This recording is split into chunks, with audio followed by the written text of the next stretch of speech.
les amis, c'est le retour de Coup de Sifflet. Bonjour, bonsoir, j'espère que vous allez bien. La saison 2018-2019 est déjà lancée depuis quelques temps, mais elle est officiellement lancée maintenant sur Coup de Sifflet pour les vidéos. J'espère que vous allez kiffer cette nouvelle saison. Moi je sens que je vais l'adorer. En plus elle commence bien avec un magnifique Lyon-Strasbourg, c'est une vanne, victoire 2-0 des Lyonnais. C'était pas un mauvais match, mais bon, voilà, moi j'étais resté sur France-Croatie, j'étais resté sur des beaux matchs dans ce mondial 2018, et là, Lyon-Strasbourg. Ouais, c'est sûr que c'est un peu moins sexy, mais il y a quand même des choses à dire. Je vais en parler un petit peu évidemment ce soir dans cette vidéo. J'ai aussi vous parler de Coup de Sifflet en général, parce qu'il faut toujours commencer par ça, faire un petit bilan de ce qu'on a fait l'année dernière. Petit, hein, mais vraiment petit bilan de ce qu'on a fait l'année dernière. Petit bilan également de ce qu'on va faire cette année peut-être dans l'idée, ce serait cool. Bref, voilà, tout un super programme. Le match du soir, 2-0 pour les Lyonnais. Alors oui, c'est bien d'avoir battu Strasbourg, qui a fait un bon début de saison, battant notamment Bordeaux lors de la première journée. C'est bien pour Lyon de s'être relancé après cette défaite face à Reims de la semaine dernière, 1-0, où c'était quand même assez décevant pour les Lyonnais. Mais, il y a un mais, évidemment, c'est que franchement, c'était pas brillant du tout. Alors même s'il y a eu du mieux en deuxième mi-temps, franchement, il y a eu des beaux mouvements, il y a eu des belles choses en deuxième mi-temps, je l'avoue. C'était quand même pas terrible en première mi-temps. Oh là là, c'était pas terrible. Ils se sont finalement détachés sur une erreur de Ferland Mendy qui a fait une mauvaise passe pour Martin Terrier qui a réussi à suivre et qui a marqué. Ok, bon. À part ça, t'as rien eu, mais t'as rien eu, je fais la liaison beaucoup trop forte, t'as rien eu du tout en première mi-temps, c'était très faible.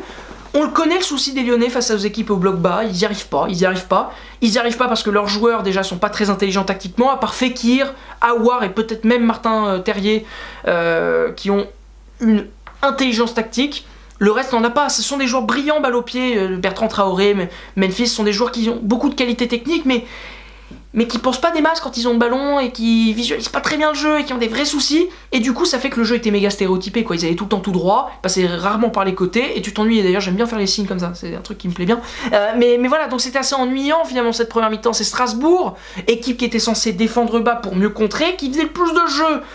Et bah c'est pas bien quand tu t'appelles l'Olympique Lyonnais, qui est un grand club français depuis 15 ans, voilà, maintenant faut le dire, Lyon doit avoir des ambitions, et quand je vois cette première mi-temps, je me dis mais où sont passées ces ambitions ?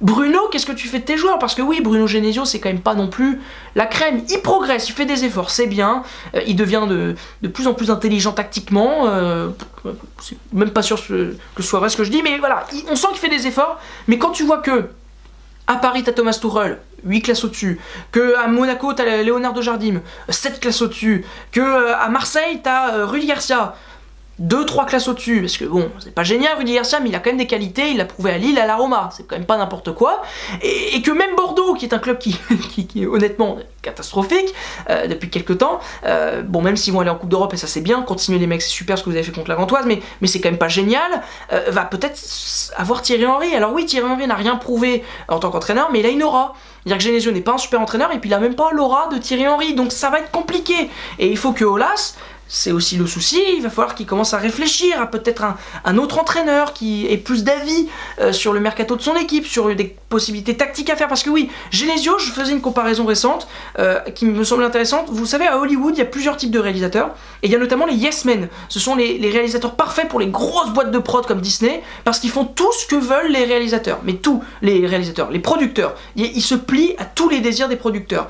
Bah c'est un peu la même chose. Ola, c'est le producteur de Lyon, dans l'idée, et Genesio c'est le yes man, et donc il fait un peu tout ce que veut Jean-Michel Aulas. Ça peut pas marcher dans un club comme Lyon, ça ne peut pas, il faut qu'il y ait un mec qui ait de la poigne et qui ait des qualités techniques, tactiques intéressantes pour mener Lyon vers de meilleures choses, parce qu'en deuxième mi-temps j'ai dit que c'était mieux, mais c'est surtout là-haut que ça a changé, c'est au niveau de l'état d'esprit. Tactiquement il n'y a rien eu de nouveau véritablement, c'est juste que les mecs ont plus couru. Et tout de suite, vu que les mecs ont du talent, quand même, ce sont des bons joueurs, et bah ça fait la différence face à une équipe de Strasbourg qui a quand même toujours Koné en défense centrale. Si tu veux Koné en défense centrale, ça peut pas aider. Ils ont peut-être recruté Mitrovic, mais Koné, c'est faible, hein, c'est très très faible. Alors bon, voilà pour le match de Lyon. Maintenant, parlons de Coup de Sifflet.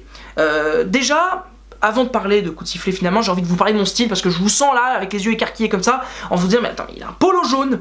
Le mec a un polo jaune. Alors oui, je suis rentré à la maison en voiture. Ok, j'avais pas de polo, de gilet jaune au cas de pépin. Du coup, j'ai décidé de mettre ce polo jaune qui était parfait, tu vois, dans l'idée, voilà, si j'ai un pneu qui crève, tu vois, paf, j'ai le polo jaune, les gens me voient de loin, déjà c'est une première chose, et puis deuxième chose, c'est un polo, et le polo c'est parfait pour la transition, fin des vacances, début de nouveau du travail, tu vois, parce que le polo c'est quand même un habit parfait pour le travail, tu vois, ça passe, un polo, un petit polo au boulot, ça passe, comme ça passe à côté d'une plancha en train de faire de la saucisse. Des merguez, tu vois, tu fais des chipots, des merguez, tu peux mettre un petit polo, ça passe aussi. Donc c'est parfait. D'ailleurs, je vais vous montrer, parce que vous êtes des gens bien, mais là, paf, short de type boulot, parce que gris, mais en même temps, short, qui laisse respirer la jambe. Et puis paf, la chaussure, elle a l'air épaisse, elle a l'air grosse, mais en fait non, elle est très fine. Et donc du coup c'est parfait, parce que c'est le parfait mélange entre les bonnes grosses chaussures que tu mets en ville, tu vois, pour retourner au boulot, les chaussures que tu mets l'hiver, etc. C'est une bonne transition. Et en même temps, ce sont des chaussures très fines, du coup qui te font penser de loin, hein, mais de loin aux claquettes chaussettes pour les plus beaufs d'entre vous. Voilà, et j'adore les beaufs. Voilà. Mais bah oui, j'en suis un moi-même. Eh ben forcément, hein, voilà, on est forcément ça. Mais voilà, c'est une bonne transition, je voulais en parler, c'est important. Deuxième chose, j'étais très content de ce que j'ai fait pendant un mois, pendant la Coupe du Monde. C'était vraiment cool, c'était une super expérience et je voulais vous remercier de m'avoir... Voilà, c'est cool de pouvoir mettre des vidéos comme ça sur YouTube pendant un mois et de faire ça, c'est quand même vraiment cool, quoi. C'était une belle expérience et même si j'ai pas fait de vidéo pour France-Croatie et je regrette rien d'ailleurs, j'avais pas la foi le 15 évidemment au moment où je festoyais, le 16 j'avais pas la foi non plus parce que je devais récupérer. Hein, je devais récupérer de ce que j'avais fait la veille parce que c'était parti, c'était la fête. Et puis bon, plus le temps avançait, plus j'ai tenté des trucs et plus je trouvais ça pas intéressant, donc j'ai pas fait de vidéo. Mais je regrette absolument rien, c'était trop cool. Et pendant ce mois-là, et encore une fois, j'ai un vocabulaire tellement développé que je vais dire le mot cool encore une fois pour parler de ce qui va arriver l'année prochaine sur Coup de Sifflet pendant cette saison plutôt. Ça va être incroyable dans l'idée en tout cas. Je vous ai préparé personnellement plein de trucs, plein de textes ont été écrits, plein de nouvelles vidéos, plein d'idées, plein de choses sont en préparation et j'espère que vous allez kiffer. Individuellement, j'ai une envie et une volonté de faire maintenant. Voilà, ce média-là, Coup de Sifflet, est assez bien dans le sens où ça marche un peu comme une équipe de foot, un média. Si t'es chaud toi individuellement, c'est sympa, mais il faut que collectivement ça suive. Et collectivement, j'aimerais vraiment que ça suive.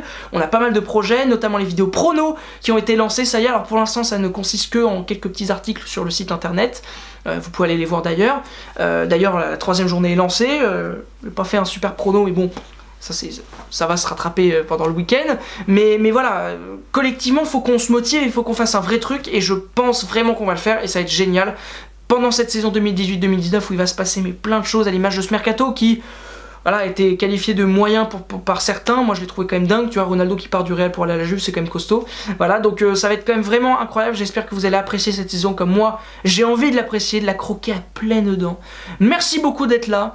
Et à demain tout simplement pour une nouvelle vidéo où on va parler du PSG, de Kylian Mbappé, champion du monde, et évidemment de Neymar, le pas champion du monde mais qui est quand même plutôt un bon joueur, hein. Il est en Ligue 1 lui, il est en Ligue 1 brésilien. Bon allez, salut les gars, merci d'avoir regardé cette vidéo jusqu'au bout, ciao.